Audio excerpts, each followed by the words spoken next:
یہاں اللہ کی رحمتوں کا نور بھرا ہوا ہوتا ہے، اور نور کے اندر ایک خوشبو ہوتی ہے، اگرچہ وہ کبھی ہمیں محسوس نہ ہو، نظر نہ ہو، لیکن ایمان والا اللہ کے گھر کے اندر یہ سکون جو ہے نا، یہ بھی ایک نور ہوتا ہے، آرام جو ہے یہ بھی ایک نور ہے، اللہ کی رحمت ہے۔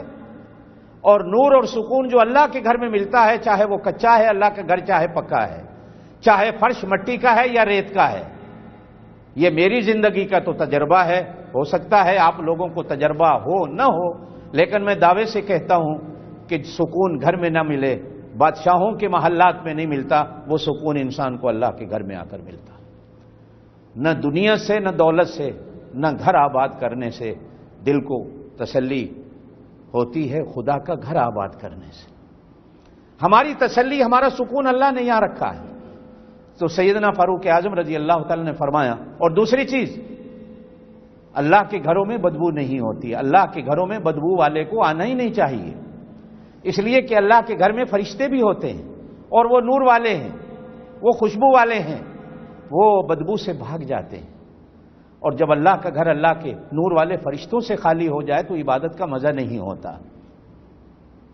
یہ جو ہم نماز پڑھتے ہیں بے شک ہمیں نظر نہیں آتا، لیکن ہر نماز میں اللہ کے فرشتے ہوتے ہیں۔ جب ہم السلام علیکم ورحمۃ اللہ کہتے ہیں تو نیت کے اندر وہ بھی ہوتا ہے کہ میرے دائیں بائیں جو فرشتے ہیں ان پر بھی سلام ہو۔ اور ایک بندہ بھی نماز پڑھتا ہے نا تو وہ جمع کے صیغے کہتا ہے، ایاک نعبد و ایاک نستعین، ہم تیری ہی بندگی کرتے ہیں، ہم تیرے ہی، تجھ ہی سے مدد چاہتے ہیں، اہدنا،